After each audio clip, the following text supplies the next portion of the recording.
एक सम्मानित school master जी ने अभी अभी रिटायरमेंट लिया था। वे और उनकी पत्नी भोपाल के एक फ्लैट में रहते थे। दशहरा आने पर उन्होंने अपने गृहनगर जाने का निश्चय किया।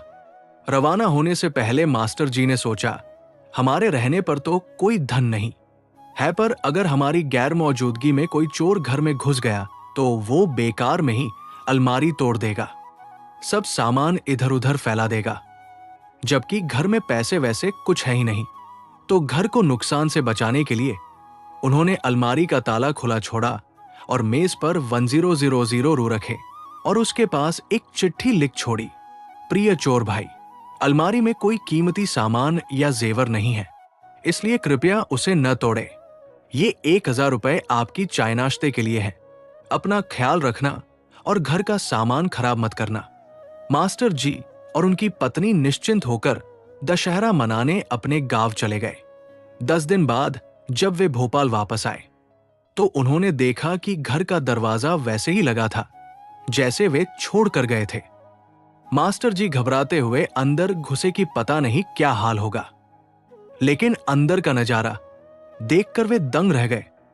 घर का सारा सामान बिल्कुल वैसा ही था, एक तिन का भी इधर उधर नहीं हुआ था। अलमारी को किसी ने हाथ भी नहीं लगाया था। मेज पर रखे वे 1000 रुपए रू भी गायब थे, लेकिन उसी मेज पर एक नई चिट्ठी रखी थी और उसके ऊपर 2000 रुपए रू रखे हुए थे। मास्टर जी ने कांपते हाथों से वो चिट्ठी पढ़ी, जिसमें लिखा था, आदरणीय मास्टर साहब, मैं चोरी करने के इरादे से ही आया था, लेकिन आपकी चिट्ठी और आपका विश्वास देखकर मेरी रूह कांप गई। मुझे लगा कि मैं किसी घर में नहीं बल्कि अपने ही स्कूल के मास्टर जी के कमरे में खड़ा हूं।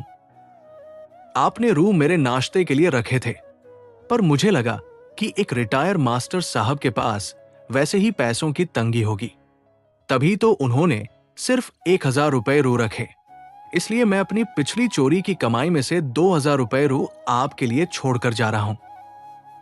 दिवाली आने वाली है, मिठाई खा लीजिएगा। आपका एक नालायक छात्र जो आज चोर है।